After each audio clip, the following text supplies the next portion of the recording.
بسم اللہ الرحمن الرحیم الحمدللہ رب العالمین وصلی اللہ علی محمد وآلہ الطاہرین۔ موضوع گفتگو زکوٰۃ اور ہماری اس گفتگو کا عنوان ہے زکوٰۃ فطرہ کے متفرق مسائل۔ جس طرح سے دیگر عبادات میں نیت شرط ہے، بالکل اسی طریقے سے زکوٰۃ الفطرہ میں بھی نیت شرط ہے، اور اس جانب بھی توجہ رہے کہ یہ زکوٰۃ الفطرہ فقط اسی صورت میں مانا جائے گا کہ جب اپنی حلال آمدنی میں سے دیا جائے۔ اگر کوئی حرام آمدنی میں سے زکوٰۃ الفطرہ دیتا ہے تو اس پر زکوٰۃ الفطرہ واجب ہے، پہلے ہی کی طرح سے وہ ادا نہیں مانا جائے گا۔ فرض کریں کوئی چوری کے مال میں سے زکوٰۃ الفطرہ دے، خدا نخواستہ معاذ اللہ، یا کسی گناہ کے کام سے، رقص سے، موسیقی سے، یا کوئی حرام چیز بیچنے کے ذریعے سے جو آمدنی ہوئی، معاذ اللہ شراب بیچتا ہے، چرس یا ہیروئن بیچتا ہے، یا گانے بجانے کا کام کرتا ہے، گانے بجانے کی سیڈیاں بیچتا ہے، اس سے جو اس کو آمدنی ہوئی ہے، اس سے اگر زکوٰۃ الفطرہ دیتا ہے تو وہ اس کا ادا نہیں مانا جائے گا، اس پر لازم ہے کہ حلال آمدنی سے زکوٰۃ الفطرہ ادا کرے۔ تو پہلی شرط یہ ہے کہ خالصتاً اللہ سبحانہ و تعالیٰ کی قربت کے لیے اس کام کو انجام دے، دکھاوے کے لیے یہ کام نہ ہو۔ ہاں، اگر ذہن میں یہ ہے کہ اس فطرے کے ذریعے سے بلائیں دور ہوں گی، عمر میں اضافہ ہوگا، اگلے ماہ رمضان تک برکتیں اللہ سبحانہ و تعالیٰ کی جانب سے نازل ہوں گی، بلاؤں سے محفوظ رہیں گے ہم سب، تو ان چیزوں کے ذہن میں آنے سے کوئی حرج نہیں، لیکن نیت ہو کہ یہ میں اللہ سبحانہ و تعالیٰ کے حکم پر عمل کرتے ہوئے زکوٰۃ الفطرہ ادا کر رہا ہوں۔ زکوٰۃ الفطرہ کسی فقیر کو ماہ رمضان سے پہلے، حتیٰ غروب سے پہلے بھی نہیں دی جا سکتی، کیونکہ غروب پر وہ واجب ہوگی، غروب کے بعد وہ دی جائے گی۔ دینے کا کیا وقت ہے، یہ پہلے بھی ہم نے توجہ دلائی، کوئی اگر عید الفطر کی نماز پڑھتا ہے تو نماز سے پہلے، یعنی غروب پر اس پر فطرہ واجب ہوگا، نماز عید الفطر سے پہلے اس کو دے دینا ہے۔ ہاں، رات کو بھی دے سکتا ہے، یہ جو ہمارے لوگوں کے ذہن میں ہے کہ عید کی نماز سے پہلے ہی دیا جائے گا، ہاں، عید کی نماز سے پہلے دینا واجب ہے، وہ آخری وقت ہے عید الفطر کی نماز پڑھنے والے کے لیے، اور جو عید الفطر کی نماز نہیں پڑھتا تو عید الفطر والے دن جتنے بجے ظہر ہو رہی ہے، نہ یہ کہ جتنے بجے ان کے علاقے میں اذان ہو رہی ہے، ممکن ہے اذان 1 گھنٹہ لیٹ ہو رہی ہو یا 15 منٹ لیٹ ہو رہی ہو، جتنے بجے ظہر ہو رہی ہے، جتنے بجے زوال ہو رہا ہے، اس سے پہلے فطرہ دینا ہے۔ لیکن اگر کوئی شب عید الفطر غروب کے بعد فطرہ نکالے اور فوراً کسی ضرورت مند تک پہنچا دے تو یہ بہت اچھا عمل ہے۔ لیکن سوال یہ پیدا ہوتا ہے کہ بعض افراد حاجت مند ہیں اور وہ پہلے مانگ رہے ہیں، تو کیا کچھ مسئلہ ایسا بن سکتا ہے کہ ان کو پہلے دے دیا جائے؟ تو کہا جائے ایک صورت ہو سکتی ہے، ہمیں 10 فطرے نکالنے تھے اور ہمارے علاقے میں گندم کی قیمت فرض یہ کر لیں کہ 50 روپے کلو ہے، تو پر ہیڈ ہمیں 150 روپے فطرے کے نکالنے تھے، 10 آدمیوں کے بن گئے 1500۔ یہ 1500 ہم نے ایک ضرورت مند کو پہلے سے دے دیے، لیکن قرض کی نیت سے، اور یہ قرض ہم نے معاف کر دیا، فطرہ نکلتے ہی اسے خبر دے دی کہ وہ تمہارا قرض ہم نے معاف کر دیا، یعنی یہ ہمیں فطرہ دینا تھا، ہم نے تمہیں پیسے اپنے پاس سے دیے تھے، اب فطرے والی رقم ہم نے رکھ لی اور جو رقم تمہیں دی تھی وہ فطرے میں سے ہم نے حساب کر لیا۔ تو یہ تو ایک صورت ہو سکتی ہے،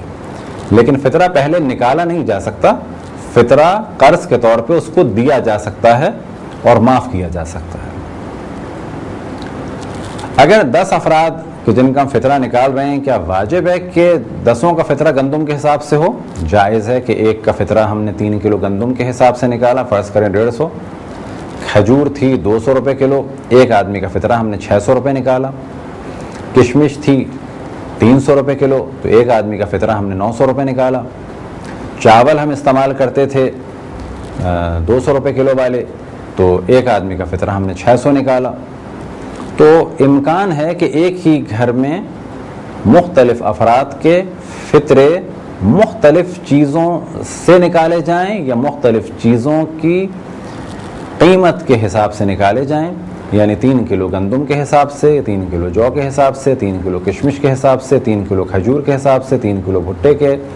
دانوں کے اعتبار سے، البتہ بھٹے کے دانے ذہن میں رہیں، یا 3 کلو چاول کے حساب سے۔ تو یہ جائز ہے کہ ایک ہی گھر سے مختلف افراد کے فطرے. اب یہاں پر ایک اور پرابلم بھی ہوتا ہے جب کہا جاتا ہے کہ فطرہ 120 روپے ہے. تو یہ ہم نے پہلے بھی توجہ دلائی کہ اصل مسئلہ بتانا چاہیے کہ گندم یا جو یا کشمش یا کھجور یا بھٹا یا چاول فطرے کے طور پہ نکالے جائیں 3 کلو یا ان کی قیمت نکال دی جائے. لیکن ہمارے عام طور پہ فطرہ قیمت کے اعتبار سے بتایا جاتا ہے. تو فرض کریں کسی نے کاؤنٹ کر کے اپنے علاقے میں بتایا کہ 120 روپے یا جو بھی کرنسی آپ کے ہیں, تو لوگ اتنا زیادہ پریشان ہو جاتے ہیں کہ جی 3 آدمیوں کے بنے ہیں 360 روپے, تو اب وہ اسی میں پریشان رہتے ہیں کہ 360 روپے کھلے ہیں یا نہیں ہیں. تو یہاں پہ کہا جائے گا آپ 400 دے دیں, اوپر اضافی دے دیں, جتنا زیادہ دیں گے اتنا بہتر ہے. یعنی آپ نے واجب حد نکال دی, اس کے اوپر مزید دے دیا, کسی غریب تک پہنچے کسی فقیر تک پہنچے, کوئی برائی نہیں ہے, جتنا زیادہ نکالیں اتنا بہتر ہے. اور یہ بھی ذہن میں رکھیں کہ یہ فطرہ نکالنا واجب ہے, لیکن اس سے زیادہ مقدار میں نکالیں. جتنا اللہ سبحانہ و تعالی مال عطا فرمائے آپ کے صدقے کی تعداد بھی بڑھنی چاہیے اور صدقے کی مقدار بھی بڑھنی چاہیے. کل اگر آپ نکالتے تھے ہر روز صبح 10 روپے اور اس وقت آپ کی تنخواہ تھی فرض کریں کہ 20,000 روپے, آج جب آپ کی تنخواہ یا آپ کی آمدنی 20 لاکھ ہو چکی ہے ماہانہ, تو اب آپ کے گھر سے ہزاروں میں صدقہ نکلنا چاہیے, کیونکہ اللہ سبحانہ و تعالیٰ کا لطف و کرم زیادہ ہے, صدقہ بھی زیادہ نکلنا چاہیے. اسی طریقے سے جتنا بڑا کام ہو اتنی زیادہ مقدار میں صدقہ نکالنا چاہیے, بشرط یہ کہ آپ کے پاس حلال کا مال ہو اور حلال مال میں سے ہو, اور کسی کو اس صدقہ دینے کے بعد ذلیل نہ کیا جائے. یہ ذہن میں رکھا جائے کہ یہ صدقہ میں نے اللہ سبحانہ و تعالیٰ کو دیا ہے, کسی انسان کو نہیں دیا, یہ اللہ ہی مجھے اس کی جزا عطا فرمائے گا. اگر کسی نے فطرہ جدا کر دیا گندم اور جو کی صورت میں, یعنی 3 کلو گندم یا جو یا کشمش یا ان کی قیمت کی صورت میں, تو بہتر ہے جلد سے جلد فقراء اور مساکین تک پہنچایا جائے, البتہ جن میں شرائط پائی جائے. لیکن ان کو رکھا بھی جا سکتا ہے کہ کسی تک پہنچانا ہے, کسی کا انتظار ہے یا کسی اور شہر میں پہنچانا ہے. البتہ کوشش یہ کریں کہ پہلے اپنے ہی اعزاء اور رشتہ داروں کو اور اپنے شہر میں دیں. لیکن اگر کسی اور شہر میں کوئی ایسا آبرو والا آدمی ہے کہ جس تک پہنچانا ضروری ہے تو وہاں پہنچائیں. اور خصوصاً وہ ممالک جیسے یورپ یا امریکہ میں بعض جگہ یا بعض مڈل ایسٹ کی کنٹریز میں کہ جہاں حالات بہت اچھے ہیں مومنین کے, تو وہاں تو بلا شک انہیں دوسرے شہر میں بھیجنے کے لیے تھوڑا ڈیلے ہو جائے تو کوئی حرج نہیں ہے. لیکن اگر وہ چاہتے ہیں کہ یہ کام پہلے ہو جائے تو وہ بھی یہی کر سکتے ہیں کہ پہلے سے رقم بھجوا دیں اور کسی محتاج کو قرض کے طور پہ دے دیں, اور غروب آفتاب شب عید الفطر یعنی جیسے ہی چاند رات ہو اس دن وہ پیسہ جو ان کو پہلے سے دیا تھا فطرے کی نیت سے انہیں معاف کر دیں. یہ ایک طریقہ ہو سکتا ہے تاکہ پیسہ جلد سے جلد پہنچ جائے. اور آج کے جدید دور میں تو اور بھی بہت سارے طریقے ہیں حوالے وغیرہ کے ذریعے سے, تاکہ جلد سے جلد غریبوں تک پیسہ پہنچ جائے. خصوصاً بعض دفعہ غریبوں کو ضرورت ہوتی ہے عید میں پیسوں کی, تو یہ طریقہ جو آپ کی خدمت میں ہم نے بیان کیا یہ ایک بہتر اور آسان طریقہ ہے. اگر کسی نے فطرے کی رقم یا فطرہ جدا کر دیا تو جیسے کہ ہم نے پہلے توجہ دلائی کہ جتنا جلد ہو سکے فقراء تک پہنچایا جائے بہتر ہے, اور احتیاط یہ ہے کہ پہلے مرحلے میں اپنے شہر میں دیا جائے. اور اگر دوسرے شہر بھیج رہے ہیں اور اس دوران ضائع ہو جائے تو ان کو دوبارہ نکالنا ہوگا.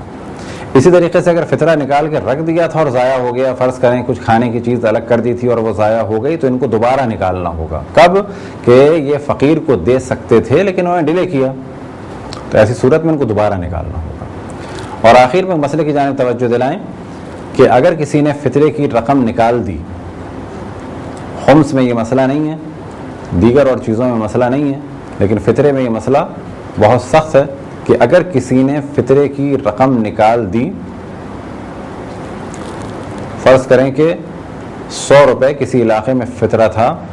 تو 300 روپے نکال دیے, بعد میں ان کو ضرورت پڑی کہ بندھے ہوئے چاہیے تھے تو کھلے سے بدل لیں, یا اگر یہ چینج تھے تو اس کو بندھے ہوئے میں بدل دیں, تو یہ عمل بنا بر احتیاط جائز نہیں ہے. یعنی احتیاط یہ ہے کہ یہ کام نہ کیا جائے, جو پیسے فطرے کے نکالے تھے اسی صورت میں پہنچائے جائیں. یہ تھے چند مختصر سے مسائل زکوٰۃ الفطرہ کے بارے میں۔ خداوند تبارک و تعالیٰ سے دعا ہے کہ بحق محمد وآل محمد ہمیں اپنے رسول، اپنی حجتوں، خصوصاً امام زمان علیہ الصلوۃ والسلام کی معرفت اور اطاعت کی توفیق عطا فرمائے۔ وصلی اللہ علی محمد وآلہ الطاہرین۔